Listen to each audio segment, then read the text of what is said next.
record.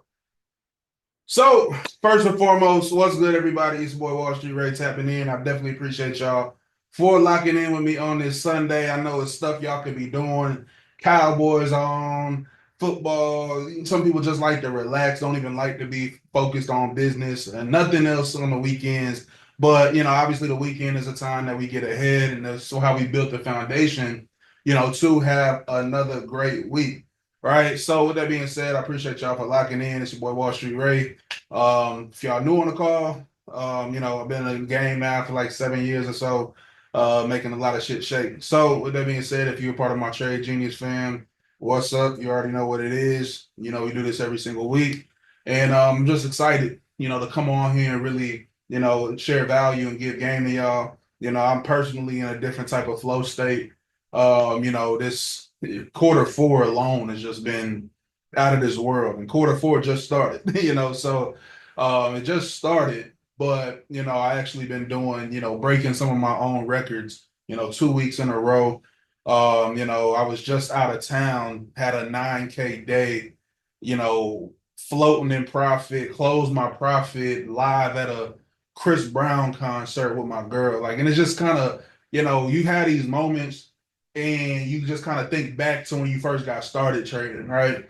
And you start thinking like, damn, like it's not the first time I ever made this type of money, but when you start really getting consistent and you start getting that flow, it's like, damn, this is what you really work for. This is what you spend the nights falling asleep at the computer, studying, going through these phases where you think you're literally crazy. Like, like if you've been trading for a long time, we all go through a multitude and a plethora of different emotions to actually have that breakthrough. And for some people, it comes faster than others. And, it's easy to get, caught up in your own way. It's easy to start, thinking certain thoughts and doubting yourself. And I'm here to tell you that you ain't been trading long enough if you haven't had those feelings yet.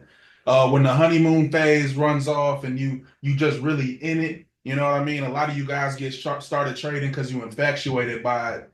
But once you've been in the markets for a year, 2 years, and you haven't had results yet, and then you really start doubting yourself, then you really start focusing in, you really start going through it all, and you be like, shit, I've been here 2, 3 years already. I'm gonna just keep going until I get what I came here for, right? And then you get to that point as a trader. And then when you really start falling in love with the process more so than the result or the outcome, I feel like that's where the breakthrough really happens, right? And I've had my breakthroughs before, and I'm gonna continue to have them because what you got to realize in this game of trading is that you never hit your pinnacle, right? For some people, 100K or $100 day is gonna be your breakthrough. For other people, $1,000 day is gonna be your breakthrough. For others, 10,000 and 20 and 50 and so on and so forth. And the thing I love the most just about this industry is that you continuously have to challenge yourself and reinvent yourself in order to reach those levels that you truly desire. So, I really use this year to focus in and craft in, focus on my discipline, focus on my mental, my emotions and emotional intelligence and all of these things. And you'll be surprised how it's different elements outside of the charts that have a huge indication, a huge effect on what it is you do on the charts. So I just want to let you all guys know that, if you just sitting here focusing on the charts and you studying every day, there's nothing wrong with that. But focus on the other elements of your life. Are you patient? Do things really make you emotional? Do you get upset easily? Certain things in your life are going to be things that have different effects on you in the markets. And, when you focus on just being a better person all around, and just really going through life with an attitude of gratitude no matter what life throws at you, I feel like it definitely helps, in terms of you being a great trader. I cleared the six-figure mark years ago. I felt myself starting to plateau, so I had to go in and reinvent myself again, and now I'm making a new higher high for myself, right? And it's just like an uptrend. The market's like your life, the markets is going to have your higher highs, you're going to have your pullbacks. And I'm fortunate enough to be having a strong impulse right now through my quarter four, ending the year with a bang. And I want all of you guys to experience that as well. And it's going to happen at different times for different people. But I could assure you that if you stay the course, you keep putting God first, you're going to get the outcomes that you're looking for. All right. So with that being said, when I go on here and I do these weekly outlooks, I like to start with a couple of moves that I took the week before, just so you guys can kind of get a good outlook on what it is that I'll be looking for and what the outcome of things can be just based off of hindsight, right? Now, obviously, hindsight is 2020, so that's why I like to pick trades that I actually took. I don't like to just cherry pick positions and just act like I never lose and stuff like that. But I'm actually show y'all trades that I took myself, profited off of myself, so that way we can look for the exact same things this week, because it's rinse and repeat. It's the same thing, it's the same patterns. It just happened in slightly different variations, but ultimately we're looking for the same exact stuff every single week. All right. So with that being said, I told y'all I don't like to be long, but I'm gonna be strong, and we're gonna get straight into it. All right. Now, if you guys have any comments, questions, or concerns throughout the duration of this call, feel free to, drop a comment, mute yourself, whatever you got to do, we can make it happen. All right. So when it comes to Nas 100, right, this is the trade that made me about $9,000. What was it, Thursday morning?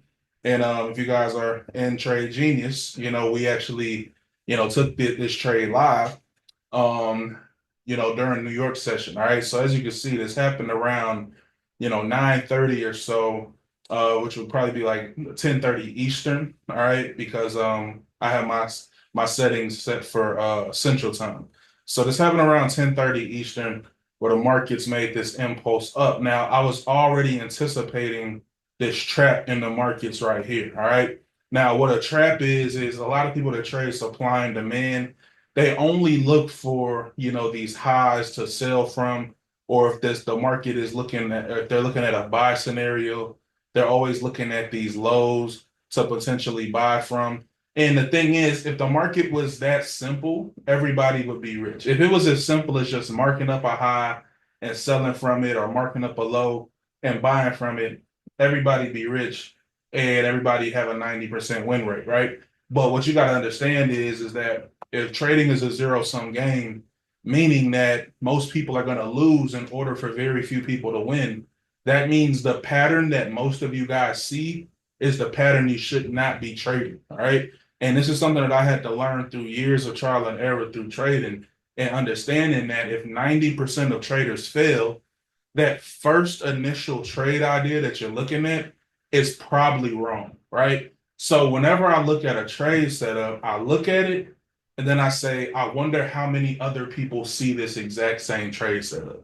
And when I actually start asking myself that question, I say, you know what? If other people see this, that means the market makers see it as well. That means the people that have all the money, the big banks, hedge funds, institutions, the people that have the ability to manipulate markets, they see those patterns also. All right. So, and if they see it, they're going to take the money from all of the smaller players in order for them to win bigger. Understand? Because again, markets is a zero sum game. In order for a hedge fund to win $50 million on a trade, that means there has to be $50 million worth of losers in a form of retail traders. Retail traders are people like you and me. All right. People that sit at home, trade on their phone, trade from the comfort of their own home.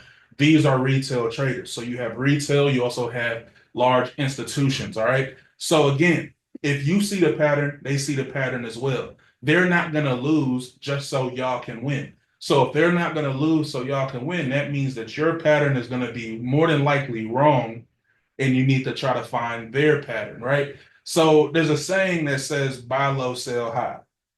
I like to say buy lower and sell higher. Simple, right? So wherever you think you want to sell from, we're going to sell higher. Okay.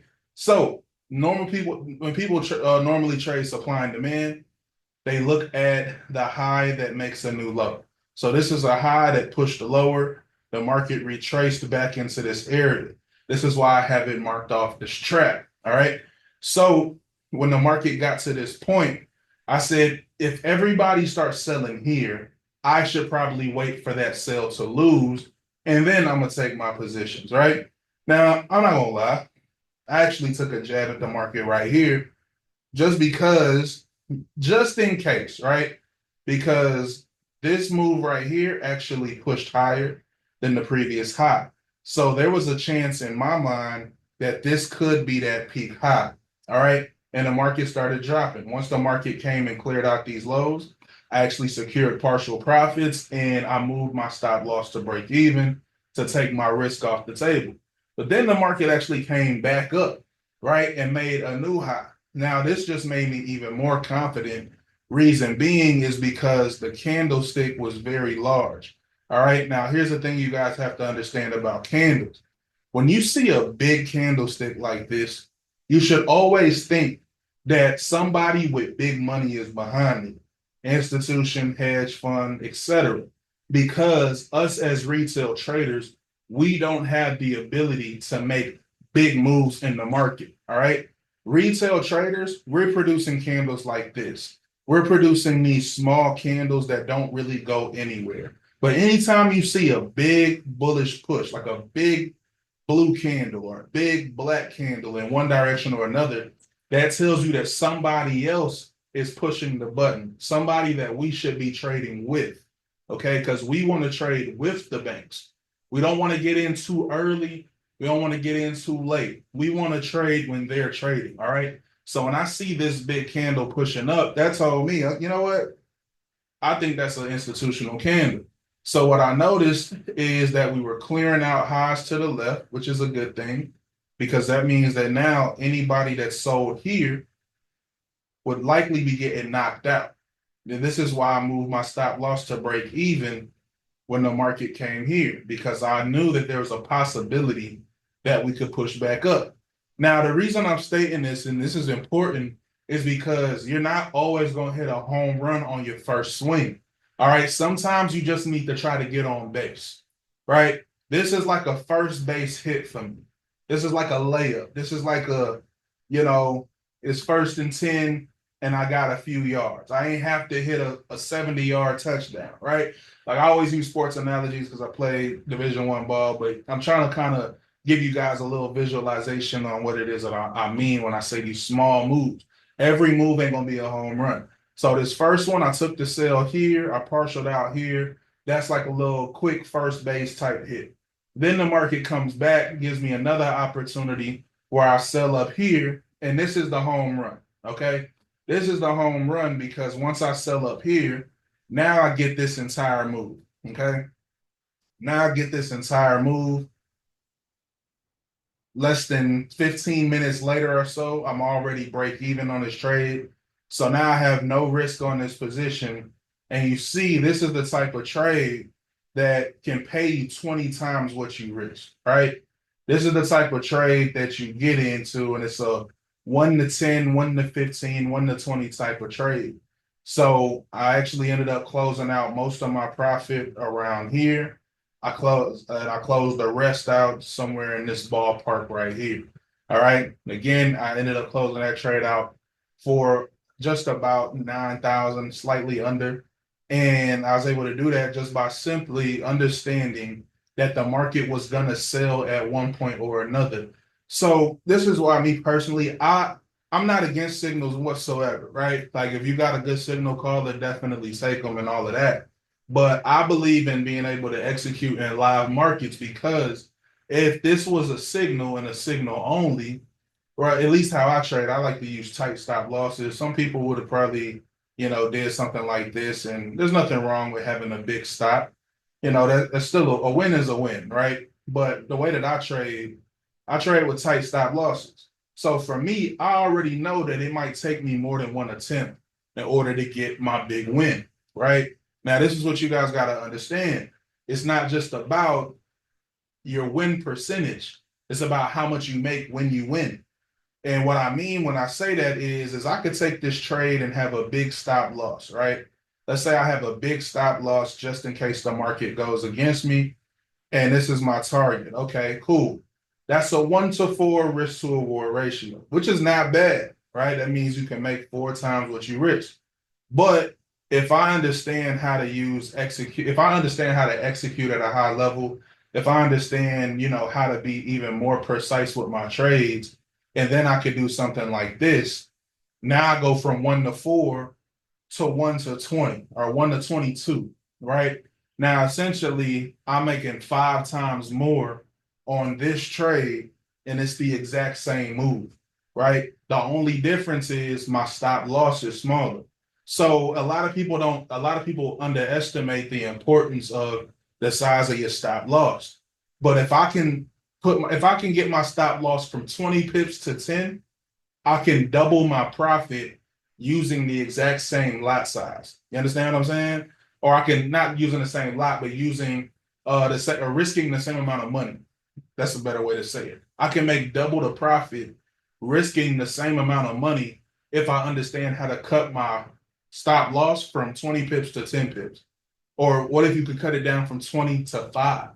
I take trades with 5 pip stops sometimes just because I'm looking at certain areas that produce a certain type of reaction.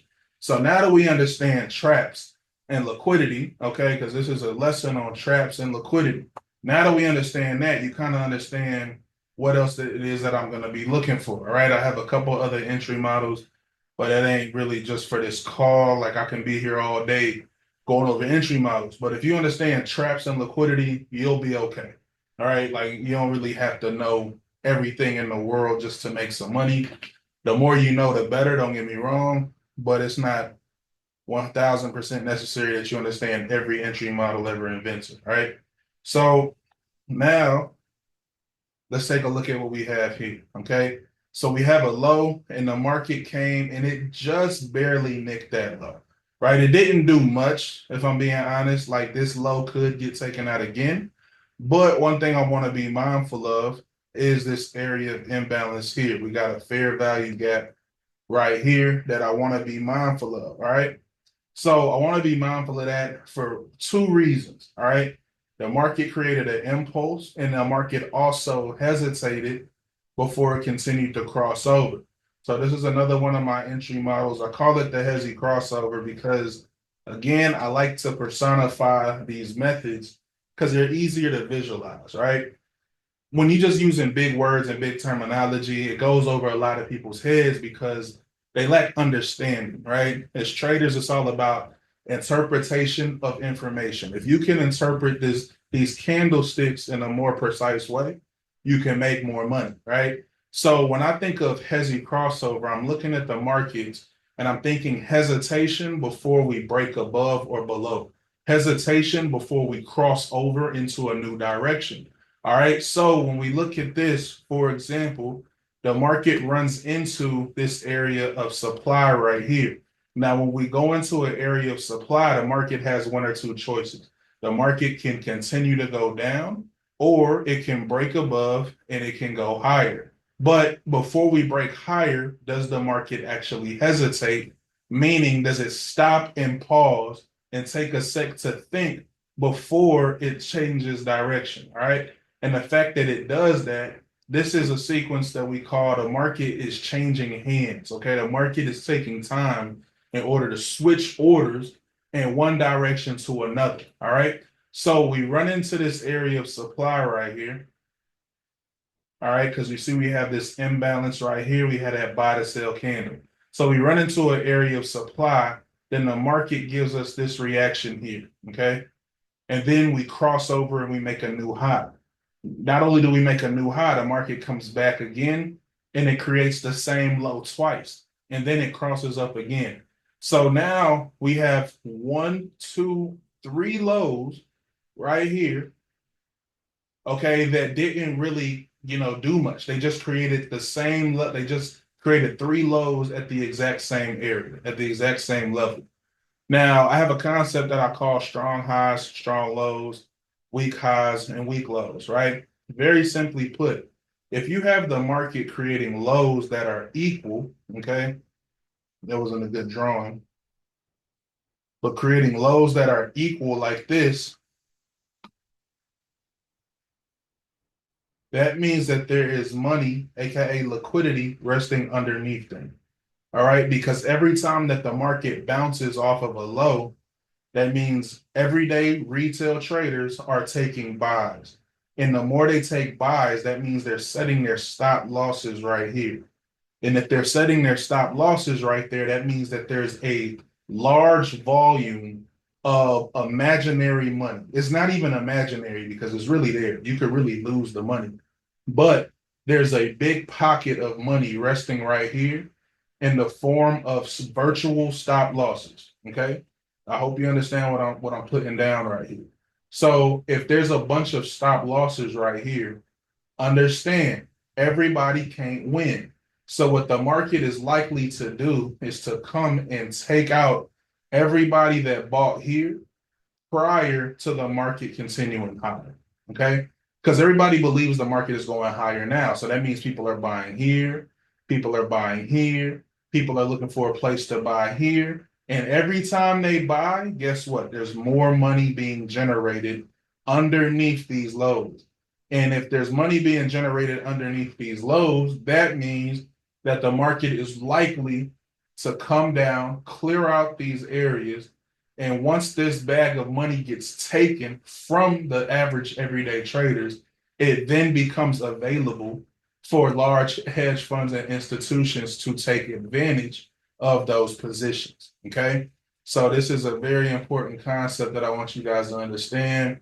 And these are the simple nuances that can help you with your accuracy a whole lot. Okay. Because these are the types of things that a lot of people aren't paying attention to in the markets. All right. So now that we got that understanding, this is an area of interest for me. Okay. So what I believe can happen, even though this is a weak sweep of liquidity, what I believe can happen is the market can come here, take the bag of money resting, and then continue back up. Okay. To attack this high up here. Okay. Now, once we get up there, this is the only other area you really have to worry about. Now, in my opinion, I believe we're going to make new highs. The reason I believe we're going to make new highs is because we have a weak high up here. Now, you saw my explanation on weak low. So weak highs is essentially the same. Weak highs is when you have a high that creates, and then you have another high that's at the same high, at the same level or beneath. Okay. So it's like an M. It looks like an M, but the second arch is not higher than the first. Okay. So when you see that, that's what we call a weak high. The reason why it's a weak high is because the liquidity that was generated from the first high, remember, when we get a reaction, people start selling. When people start selling, they put their stop losses above this high. Okay. So if this high has not been taken out, that means that the money is still resting there. Understand? So the fact that we have a high right here and we have a lower high right here, okay, that means that the money above this high is still there. Okay. And that means that we have to target this high. So if I had to guess, I would say, not even guess, if I had to make a good prediction, I would say that we're going to head towards 25,400 or so. I believe that's where we'll end this week. Bare minimum. Okay. Bare minimum. We'll start the week out going down in order to find our buy position. And then once the buy takes place, we'll probably end the week somewhere up here. Okay. That just makes more sense to me. All right. The market had a nice sell off. Okay. This was, if I'm not mistaken, this is the tariff announcements, I believe. Tariff announcements, 100% tariff on China imports or whatever, and the market tanked, right? This is very similar to what happened back in, what is it, April? Or, when Trump first got elected and he started talking about tariffs. Like, I know a lot of y'all may or may not follow me, but I started talking. I was telling everybody in April to buy this dip. Okay, everybody was concerned about us going into a recession, and all I was saying is like, look, buy the dip. Don't fall into the propaganda. All right, and the same thing is happening right here. The reason why I don't think it's going to be quite as bad is because this isn't the first time we've heard this announcement before. The other dip, that was the first time we heard something like that, and the markets were very, very concerned, right? But now they're kind of like we kind of starting to understand, kind of knowing what to expect, more so or not. I believe that this is a far enough dip. I believe the market is taking its time to recover. All right. And I think this will be a nice area to take some buys from. And in the slim chance that this does not take place from here, we'll look to get in underneath this low. Like I said before, we don't always hit a home run on the first try. This is why risk to reward is important. If I'm making 5, 10, 20 times my risk on any given trade, I mean, I could be right 20% of the time. It doesn't matter. I'm gonna make money regardless. And that's one thing I want y'all to kind of adopt as traders. And this is how you mature as a trader. You realize it ain't about being right and being wrong. It's about how much you make when you're right versus how much you lose, how little you lose when you're wrong. It's not about having a high win rate. Some of the best traders I know win about 30% of the time, 35, 38 or so percent of the time. But their wins outweigh their losses by so much, they're profitable traders. Now, I know other people that brag on their high win rate, but their profits are so small in comparison to their losses that they have to have a high win rate just to turn a profit. Now I'm going to ask you, what would make you a little more peaceful as a trader? What would give you a little more, I guess, sense of peace and a little more clarity, right? Knowing that you can be profitable regardless of what happens, or feeling like you have to win every single trade to make money. I'm curious. Type of one if you feel like my approach would probably be a little better suited for you than feeling the pressure of having to win every trade. Like, cause I don't like to, I don't knock nobody's trading style, but I feel like this is very important because if you can be profitable 30% of the time, 30% win rate, guess what? You take the trade without hesitating now because the pressure is gone. You realize the law of averages. There's something called a law of averages and a law of large numbers, right? The law of large numbers is how casinos, they know for a fact that they're going to make money no matter what. No matter how many people walk out of the casino with fat earnings, the casino, the house always wins. Why? Because they have a slight edge. On a roulette table, I don't know the exact number because I don't gamble, but I think it's like 30 red, 30 black, and it's 2 green, right? The 2 green gives them a little edge, like a slim edge over the other, right? And if you spin that wheel thousands and thousands and thousands of times, that slim edge is going to pay out over time. So that's something you got to realize when it comes to trading. You having a slim advantage over time is what's going to make you profitable because nobody knows what the market's going to do every single time. So if you think in that way, you're putting too much pressure on yourself or you're cutting your wins so small, you brainwashing yourself into thinking you're a good trader because your win rate is high. But how profitable are you is the question. All right. You can have a 90% win rate, but if one loss takes away 10 of your wins or 5 of your wins, it's not even worth it at that point. You know what I'm saying? Like it's pointless, trading that way. So I would prefer to not have the pressure of feeling like I have to win every single day. That's just me. But again, people can trade however they feel is best for them. All right. So that's my outlook on Nas 100. We're going to keep it going. All right. We're going to keep it pushing. Keep it pushing. Yeah, he make a good point right there. He said baseball players are good if they hit at 30%, right?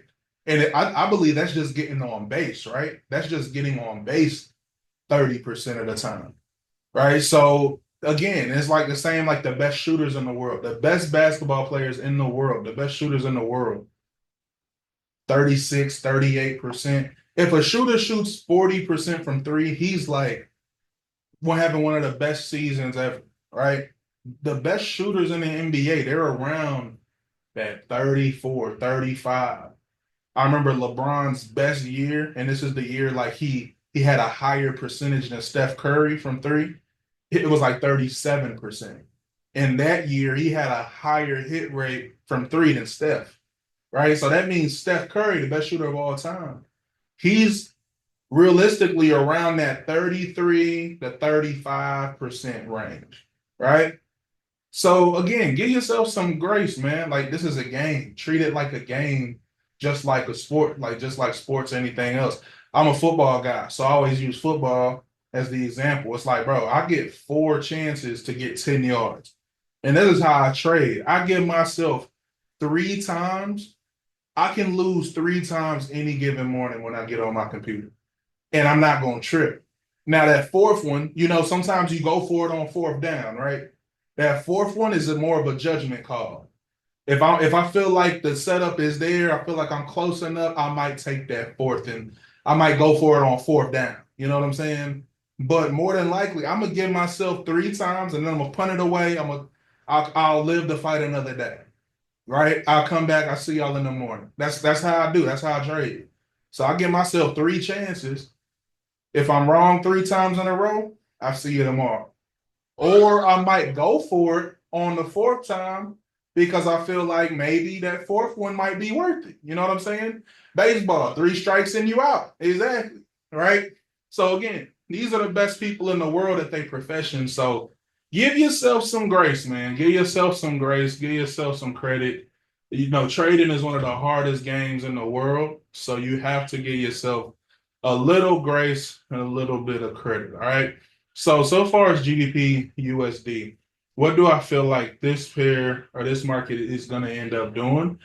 As the market just keeps pushing up, we do slightly come here and clear out some internal liquidity. All right. So as we come and clear out internal liquidity, it does look like the market can just keep pushing in order to clear out some of these highs over here to the left. All right. Now we come and clear out some of these highs over here to the left. Now I need to start looking left to see where we might actually target, right? And when I'm looking for targets, I'm looking for empty spaces in the market. I'm looking for gaps.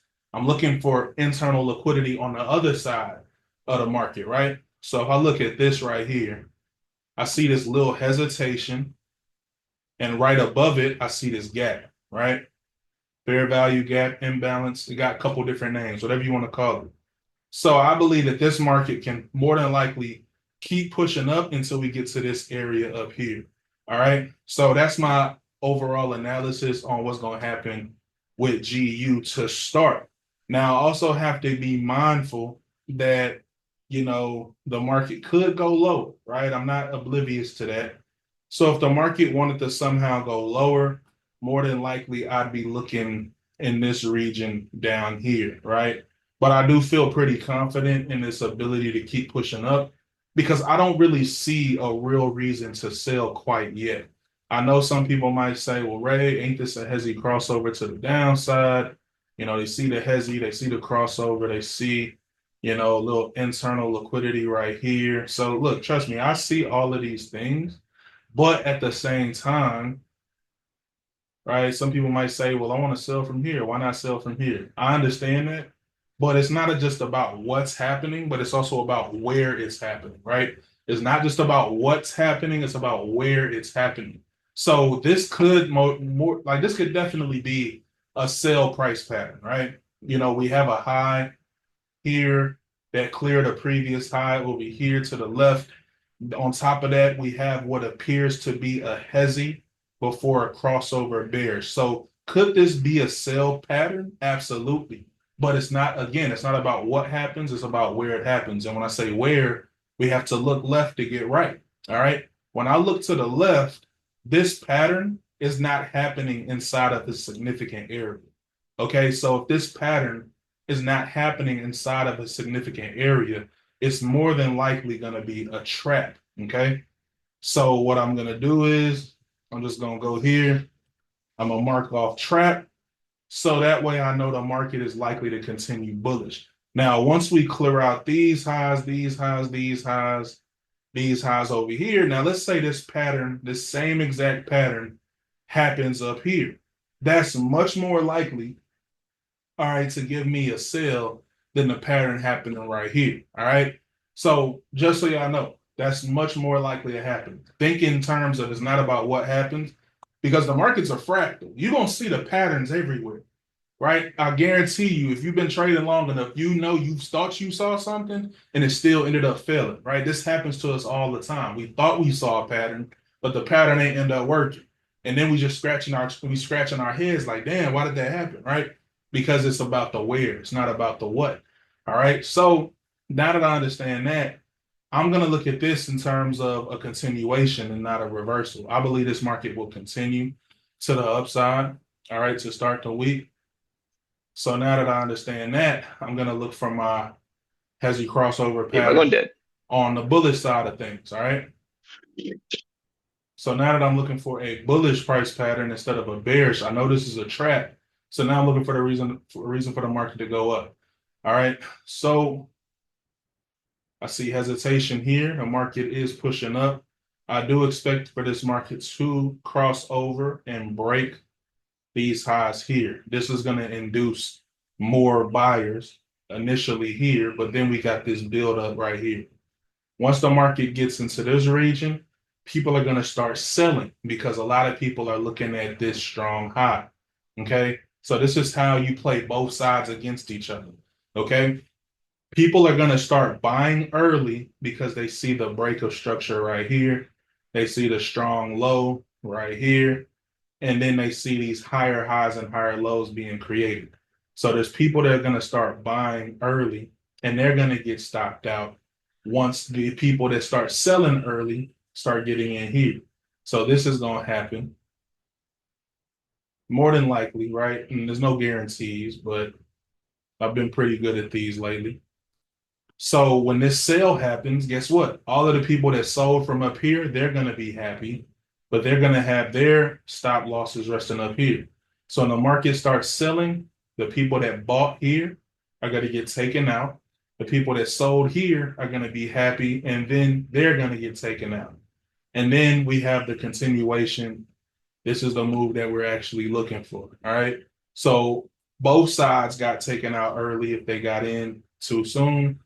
And then this is the real move right here. Okay. So I see a 1 to 10 trade setup loading up on GBP USD. All right. I see a nice solid continuation taking place. No reason to confuse this much at all. Look for the market to push up a little bit. As we start getting closer to London, I'll look for the market to actually start the session more bearish, and then we'll continue to push up to make new highs. And then as we push into New York session, who knows what'll happen? Maybe we get a sell up here. Maybe we'll just continue. We'll cross that bridge when we get there. All right. So that's what I see happening on that note. Let me check the chat. Just learn something. Cool. Like to hear, James. Like to hear, man. Like to hear. And look, if you guys are learning, definitely, show your boy some love, man. Show your boy some love. This is my IG right here. Love to know that y'all learning something, man. I like to. I hope I come on here and I give some good game. I do my best, right? So that's that. So look for short-term bearishness in order to get into our buys on GBP USD. All right. Let's keep it going. Let's keep it going. All right.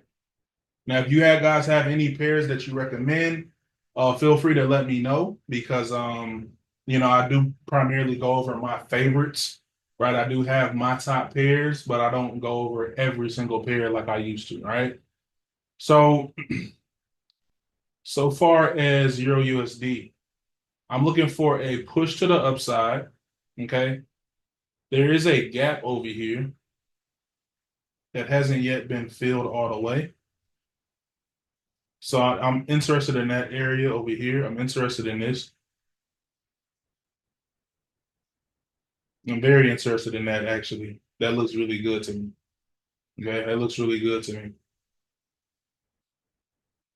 Now I remember calling this one out. I called out this entire move, but I didn't hold the sales as long as I should have. So I kind of feel dumb about that, but it's all good. I think we'll start the week bullish just like GU, and then I think we'll end the week going bearish. All right. I do not believe in this low.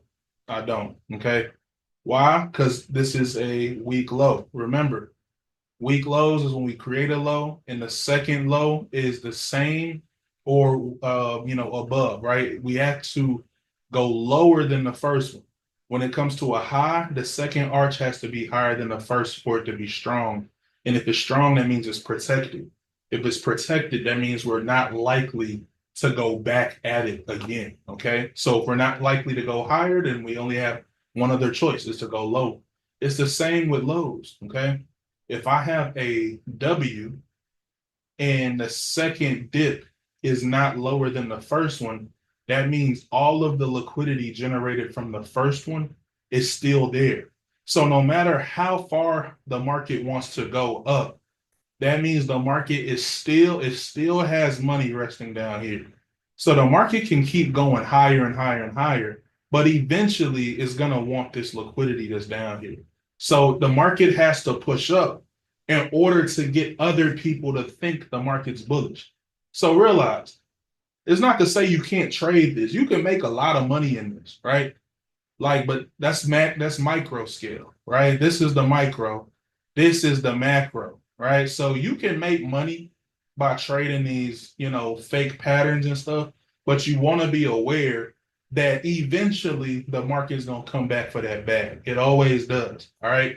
It always does. I'll give you guys another example here.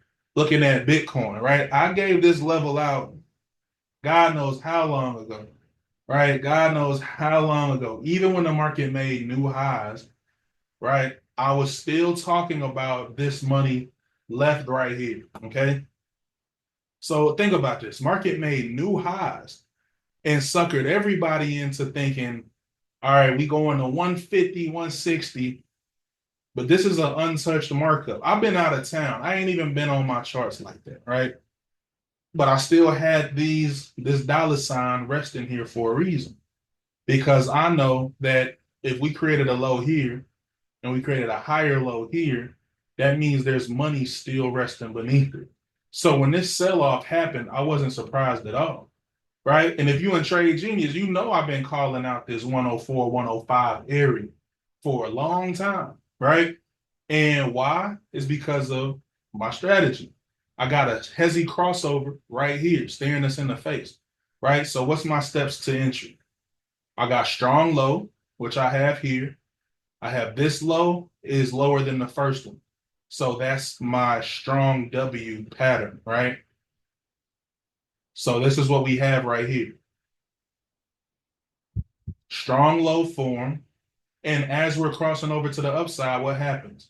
We hesitate off of supply and we create a hezzy before we cross over bullish. Okay. So that hezzy crossover, before any of this happens, guess what? I already know the market is going to come back here. That's the beautiful thing about these patterns is that even before the rest of the market, even before all of this stuff shows up, I know when the market is right here, I know that we got to come back to this level. When is a different discussion, but I just know it will, right? So this helps you in terms of if you want to set pending orders and stuff like that. I've had these levels hit days in the future, weeks in the future, months in the future. Like whenever it hits, but it will hit, right? And that's just one thing you got to realize. So I actually don't see us going much lower, right? If we do go lower, it may just be to play around in this area a little longer. Maybe we tap 100K or slightly below, but immediately end up respecting this zone. Like I don't see us going much lower than this, to be quite honest. I feel like this was the last real stop out because the market made new highs after this down period. I know a lot of people got excited right here. We go ahead and liquidate them one more time. And now I think the market will actually be on its run to the upside yet again. All right. So yeah, like I said, I've been calling that level out for quite a while. Now, gold, on the other hand, gold is just a little bit different. And there's a lot of speculation on what's going on with gold right now.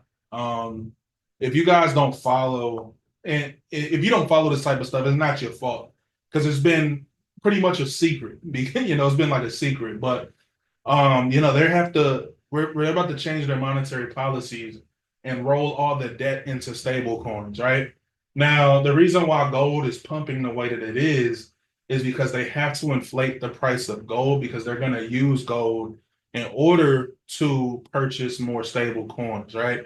And if they can do that, it'll drive the price of stable coins higher significantly. And pretty much they'll use that to offset the $37 trillion debt, right? This is why I don't think you hear a whole lot about Doge anymore. You don't hear a lot about the debt anymore just because their original plan to lower the debt is done for. It's not going to work. They know it's not going to work. And we've dug a hole that's far too deep.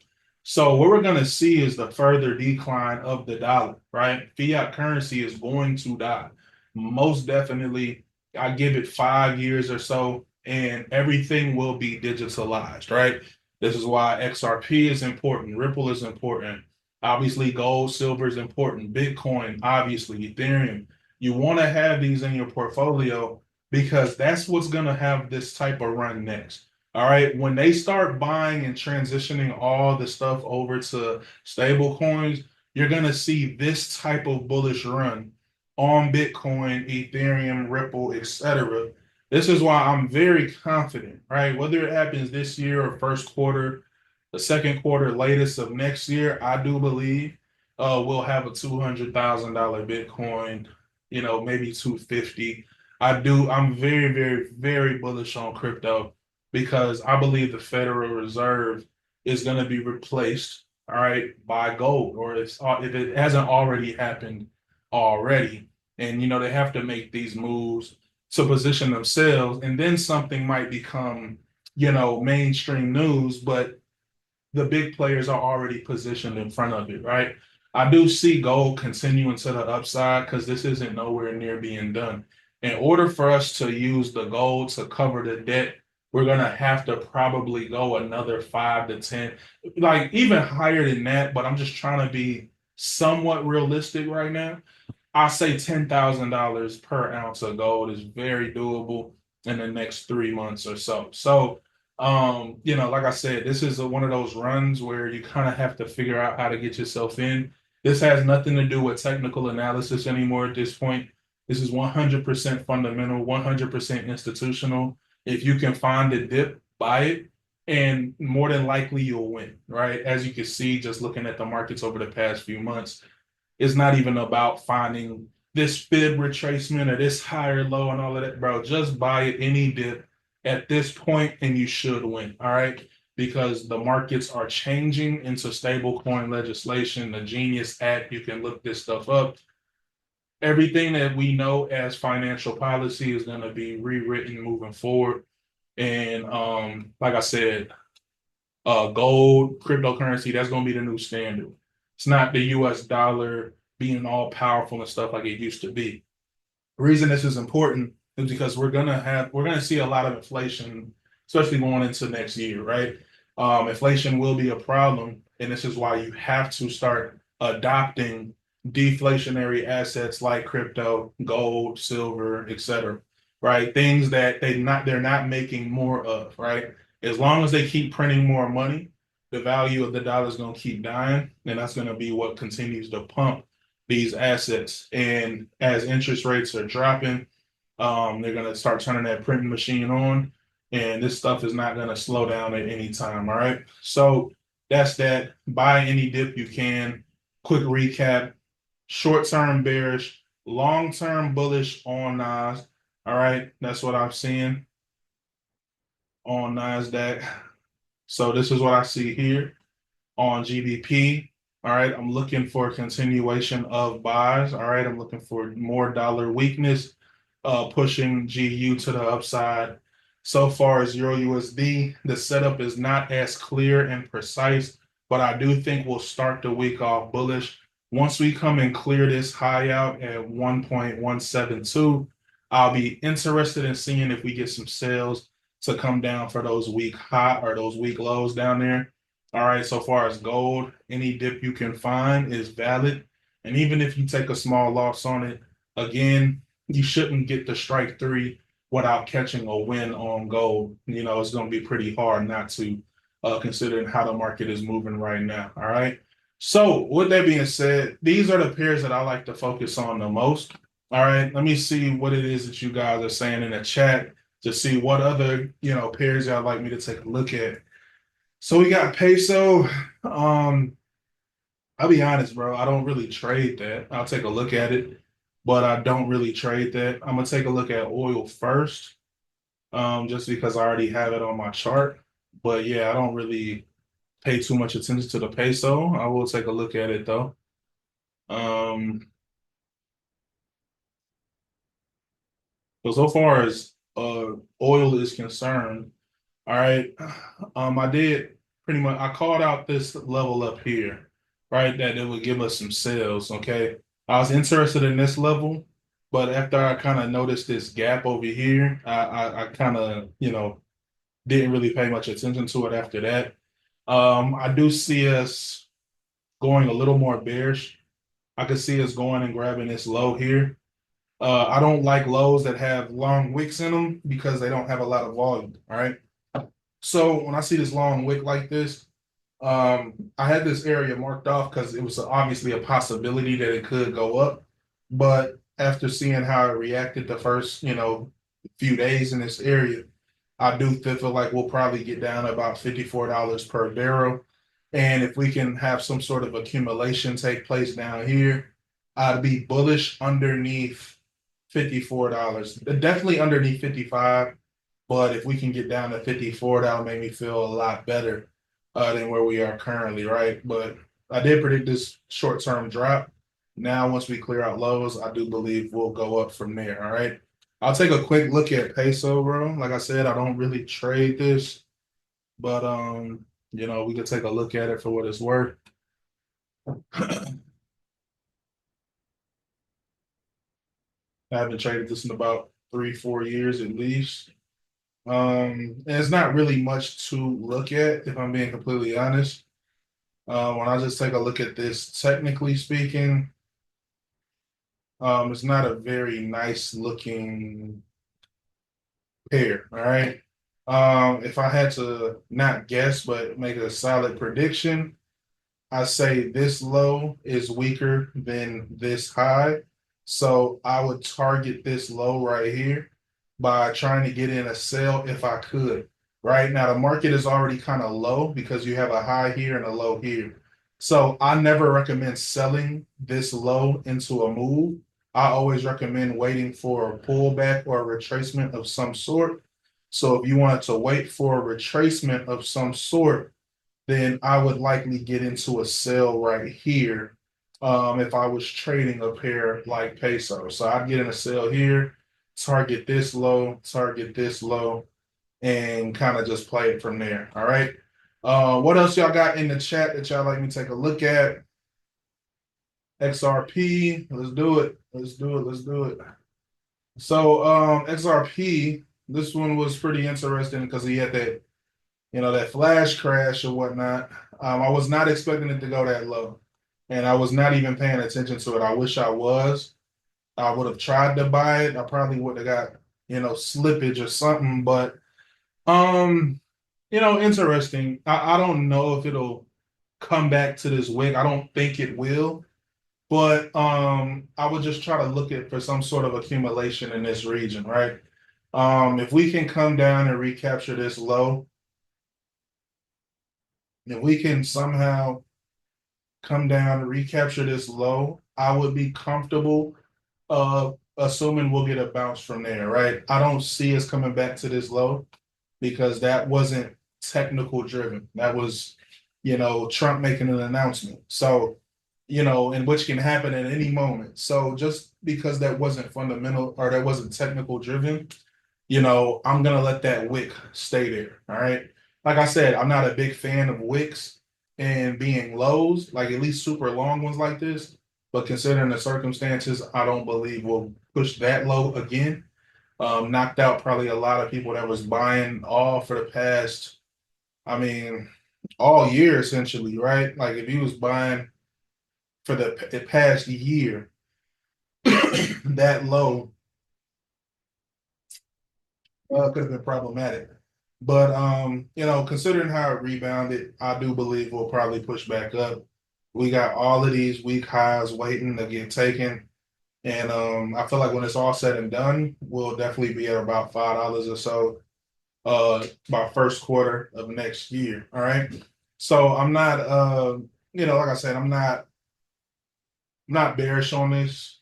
It's not the best place to buy. I wouldn't trade it on like a trading account. I'd probably buy it in a crypto wallet.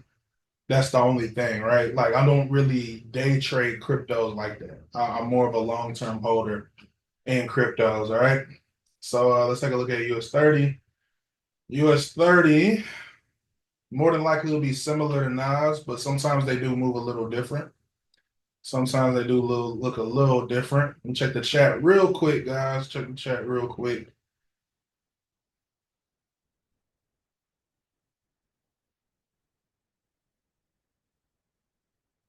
And look, I do just want to put one thing out. If you guys have been having any issues with your brokers, I've been seeing lots of complaints just about different apps, stuff like that.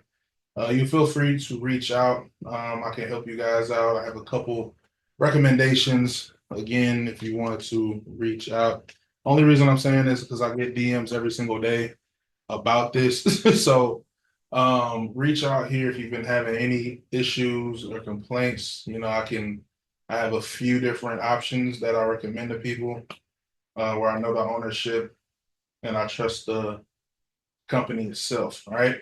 Now, so far as US 30,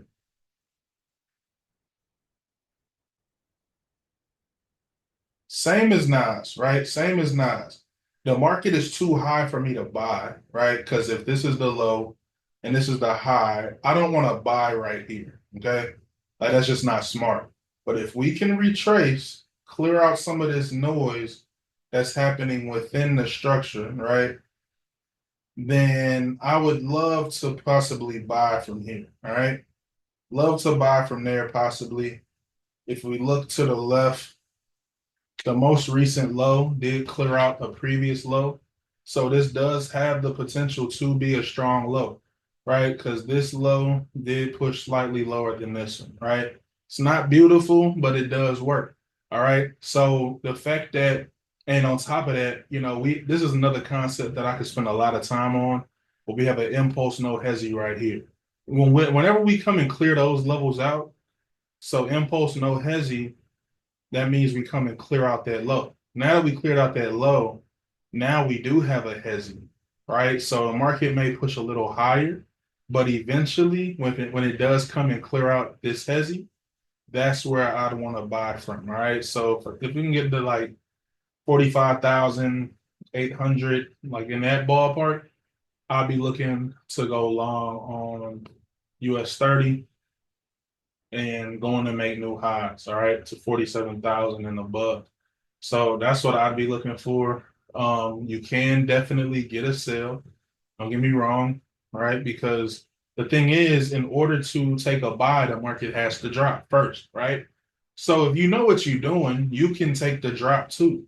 You just have to have the awareness to know that the drop is not long term, all right? You just have to have the awareness to know, like, can I take the drop? Yeah, it's just not going to be long term. So since I have a strong high here, this high should be protected if the market chooses to push back up here. All right. So now we have this high over here. Let's say we come and clear this out, this little noise right here.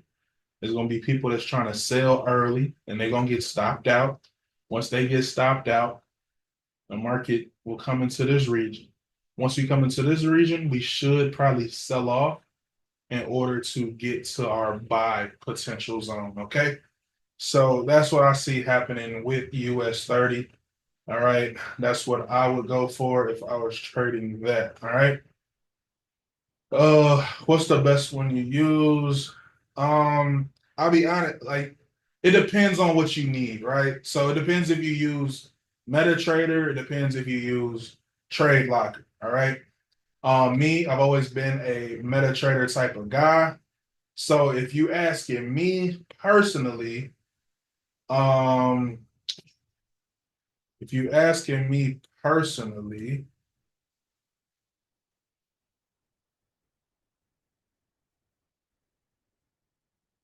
I would probably go here. I'll probably go here. They got the top spreads in the game, all of that. And I personally prefer MetaTrader, right? But again, if you prefer Trade Locker, then it's a different situation. It just depends on what y'all want to use. You know what I mean? So that's why I say, you can reach out. I'll give you my personal suggestions based off of that. But if you guys like MetaTrader, then I've been rocking with CoinX. The withdrawal has been on point. AAA FX is good too. Their spreads they're not bad. They're still good, but they're just a little bigger. And CoinX gave me a bigger deposit bonus. So that's why, that's pretty much probably like my first option go to. But yeah, I mean, it just depends. It depends. Are you using MetaTrader or TradeLocker? Are y'all using MetaTrader, TradeLocker, or ActTrader? That's the other one. But I personally been having kind of issues with ActTrader personally, but um, you know, it ain't for me to tell you who to go to. That's why I say, look, if you reach out, you reach out, but I'm not trying to force people to trade in one way or another. You know what I mean?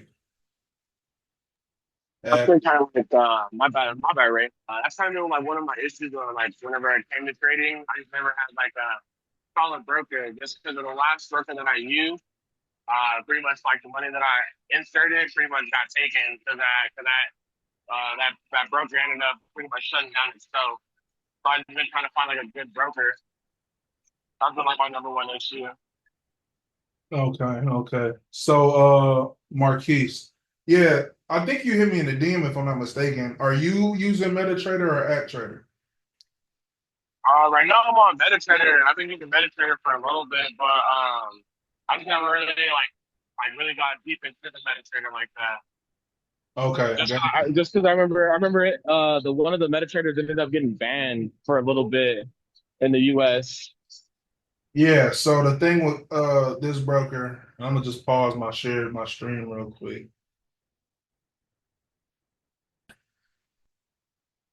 But just to pick back up, so far as GBP USD, again, I do see further dollar weakness. I see us continuing to the upside until we get to the 1.357 region, 3565, 357 area. And then I'll start looking for some sort of distribution schematic. All right. Again, Bitcoin, just buy wherever you can. And so far as these other pairs, I don't really get into all of them just because you don't need a lot, guys. All you need is a handful of good setups a day.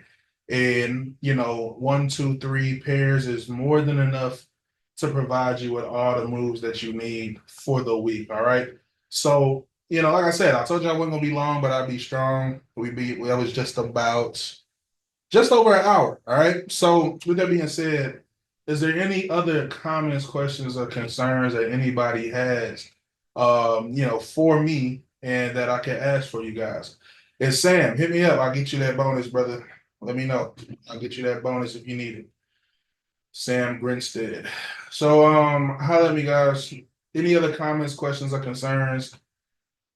Anything else you guys like me to look at? Did you guys learn something on the call today? Drop some 777s in the chat if you guys feel like this call was valuable, if you learned some things, you was able to pick up what I was putting down, you learned about liquidity, learned about entries, learned about psychology, mindset, anything like that. Let me know. All right, perfect, perfect. YouTube channel. YouTube channel. Shit, what is it? Is it Wall Street Ray? Is it? I gotta start posting more on there to be honest. I It don't was even. like Raymond Baylor. Yeah, it's something like that, huh? I don't post on there that often, I'll be honest. But I got the whole course too. So if you guys want that, that'd probably be the best place to tap in with me. Just hit me on IG. I'll get all the sauce for you. But what is my I know it's such a damn shame I don't know it. Oh, so Raymond Baylor, the third. So yeah, I put all my weekly outlooks on here. So yeah, you joined the chat late. Okay, cool. For sure, for sure, for sure. All right, family. Well, look, I appreciate y'all. I'll see you guys on the next call. I'll do these weekly just so you guys can tap in with me more often. And again, I appreciate y'all, man. So much love. Wish y'all a prosperous week in the markets. And let's get this bag. All right. Peace.